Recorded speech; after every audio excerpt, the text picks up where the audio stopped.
Magandang gabi po. Joey Ayala, kasama po natin ngayon si Ginoong Noel Cabangon. Noel Cabangon. Medyo maingay kasi nandito tayo sa Conspiracy, isang tambayan, restaurant. Pareho kami may-ari nito kasama ang 98 other people. More than 100 Si Noel ay isa sa mga songwriters na sumali sa Palay Bigas Kanin. And we're gonna ask him some questions, particularly about the song na kinumpose niya, yung Aking Paaralan ay ang Aking Palayan. Ayan. Pare, ano ang tumama sa'yo sa lyrics? May particular ba na verse na nagustuhan mo? May particular na verse, pero nung binasa ko yung buong lyrics, naglalarawan kasi ito ng isang lugar na kung saan ako namulat din. No? At sabi ko, napaka-endemic nung lyrics na marami kang maaaring kapupulutan ng mga bagay, matututunan mo na nagmumula ako sa lupa, sa pagsasaka, sa buhay ng isang magsasaka, sa buhay sa isang kanayunan. Yun yung nakita ko kasi siyempre palayan, nung sinabi mong palayan, ang aking paaralan ay ang aking palayan. So, it is basically yung tingin ko, yung mismong gumagawa sa nagtatrabaho dun sa lupa. Siya ay natututo mula doon sa kanyang ginagawa at sa buhay niya sa araw-araw na ginagawa. Binabanggit ka kanina na ito rin yung pinagtutunan mo. Dumaan ka ba ng buhay palayan? Dito na lang lately nung parang sinubukan kong magtanim, sinubukan kong maglagay ng riprap. Tumulong, no? Pero natakot ako kasi baka maipit yung mga daliri ko. Pero yan sinubukan ko. Tumira ako ng 5 araw doon sa bukid para lalo kong maunawaan kung ano talaga yung buhay ng mga magbubukid. Magsasaka, yung nagtatrabaho sa lupa. At marami ka talagang matututunan doon, no? Kasi anong unang-una? Unang-una yung sukat ng ng gaano kadaming butil ang kailangan mong itapon, no? Wala naman kasing sinasabing ito talaga yung eksakto. Maging yung pagtumubo na, no? Yung meron ka ng yung seedling na pag kumuha ka na, wala naman bilang yung kung ilang stalks kung ilang seedling, baga ano lang yun Pero ang maganda, meron kang unspoken na ito yung sinusundan mong linya. May linya, makikita mo, may diretso, kita mo talaga nakaayos. May maayos siyang sinusundan na linya. Kumbaga, hindi man siguro talaga sukat geometrically, pero nag-exist doon sa kasi may ibig sabihin yun. Para kapag tumubo na sila, sama-sama silang tutubo sa isang linya, mas madali na silang anihin. Tapos yung pagre-riprap, alam mo naman yung riprap, yung maglalagay ka ng bato sa gilid para hindi magtumapon yung mga lupa at sinusukat mo yung isang parcel ng tawag kasi sa amin doon kinilling parang isang plot yun. Kinililing? Kinilling. Ilocano. Kinilling. Parang isang plot siya.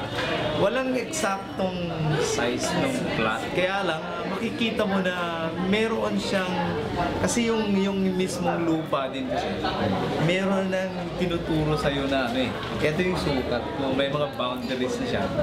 At kailangan mo nang i-riprap kasi yung next mababa na yun Natural niya na kontur. Natural na kontur. Susundan yun ng magsasaka, nung magbubukid. Ang kailangan lang niyang bantayan, yung linya na baka lumampas siya sa pag-aari, lupa ng kabilang lupa, pag-aari na ng iba. So meron lang linya talaga na yung muhon. Mula doon sa muhon na magkabilang dulo, yun yung tatalian nila. Tapos pinipitik-pitik lang nila yung tali para dumiretso. Dumiretso. So dalawa ang pinakikinggan. Yung batas ng tao na naghati sa lupa at saka yung hugis ng lupa. Yung hugis ng lupa, Tapos yun, Wala ring sukat kung ano yung eksaktong bato na kailangang ipatong-patong mo. Kumbaga, ano lang talaga, meron kang makikita talaga ng mga bato na sakto lang talaga. Yun yung ilalagay nila ngayon. So hindi siya standardized na parang hollow block na salpak yung salpak ka na, tapos lalagay ka ng... Ito, bawat bato, desisyon. Didesisyonan mo kung paano siya. Sasalpak, maliit, malaki. Grabe, no? Ganun. Ang daming decision making sa riprap. Maganda yung kasi ako, na-experience ko kasi nakibuhat din ako.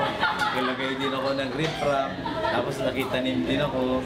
Yun, ganun. Tapos, ang dami ka natutunan, in other words. Ang dami.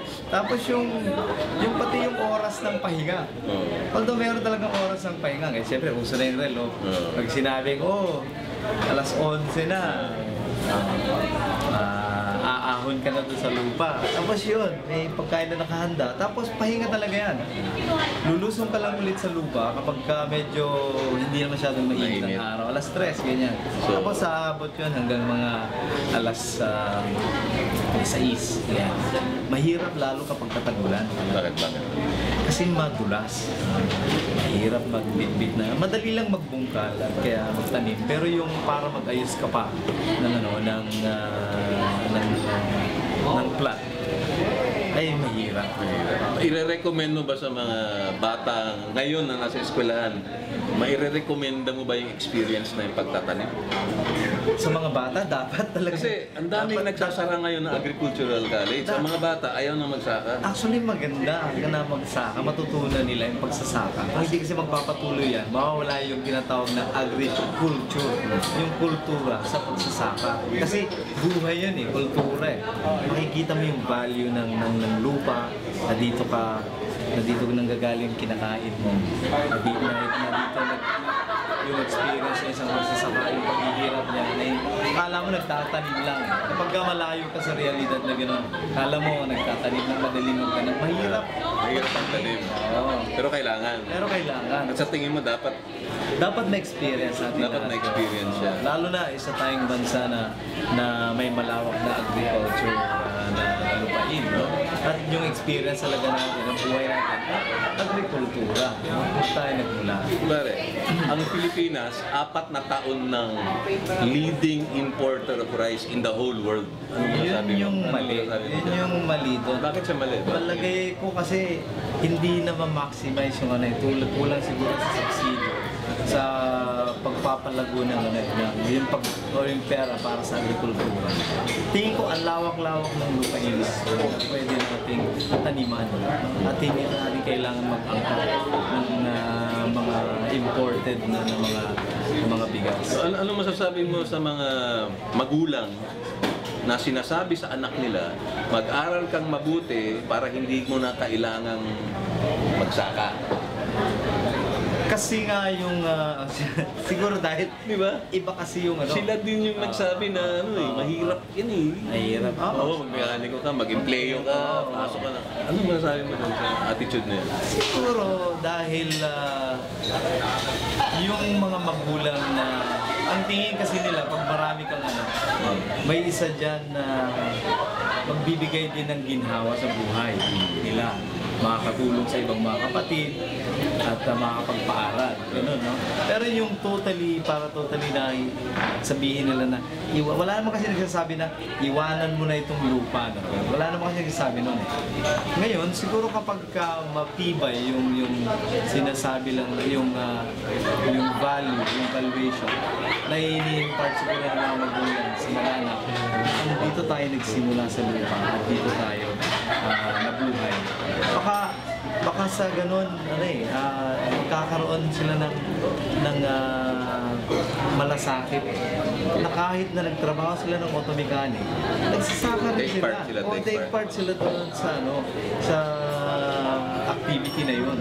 At lalo na kapag kaanihan, kasama sila sa naggagapas. Tungkol sa music naman ng kwentuhan, bakit ganun yung takbo ng tono na naisip mo for the words? Siguro dahil una-una yung influence ko ay folk music, no? Na pag sinabi mo kasi folk music, ay nagmumula doon sa mga tao. folk, no? Sa experience. So more or less, ang tawag mo sa ganong klaseng music, folk, more or less. Of course, Western yung ano, kasi yun naman yung nakamulatan natin. Pero but just the same, yung essence ng nung word na folk, di ba? Ibig sabihin mga tao,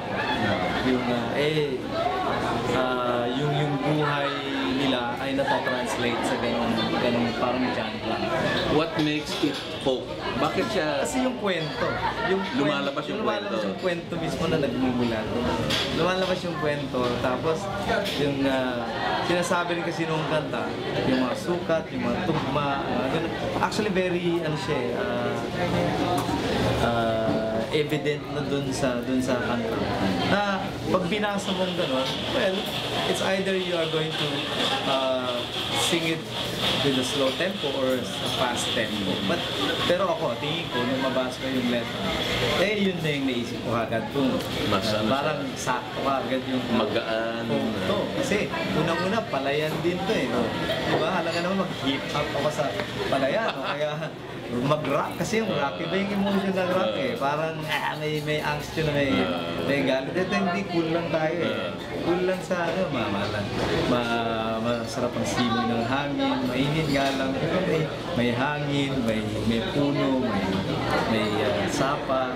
Ganyan yung kompleto. May kubo. Kasi ganun din yung ganun yung setting talaga. So, yung music mo, nakibagay ka dun sa laman nung awit. Tingin ko naman, kailangan makibagay. Kasi unang-una, yung kanta rin naman ay sinasabi niya na marami tayong matututunan sa pagsasaka. Marami tayong matututunan, hindi lang dun sa kung paano magsaka, kundi dun sa kung ano yung meron sa paligid na ginagamit, doon nagmumula yung mga ginagamit sa pagsasaka, doon nagmumula yung may mga values may mga spiritual ano din dyan values na kailangan mong i-apply doon sa pagsasaka na parang hindi mo pwedeng hindi pansinin. Anong masasabi mo sa mga bata na gustong maging folk singer katulad mo? Is it better than planting rice? Well, if you make it to the mainstream. Salamat, pare. Welcome bangon! Okay, ayos. Tanim ba? Kailangan bumalik sa lupa. Kasi doon nagmumula yung lahat ng mga bagay-bagay. Sabi nga ng philosopher kong si Joey Ayala, ang lahat ng bagay magkakaugnay. Tayo ay makaugnay sa lupa, nakaugat tayo sa lupa. Kaya dapat kailangan bumalik tayo at malaman natin.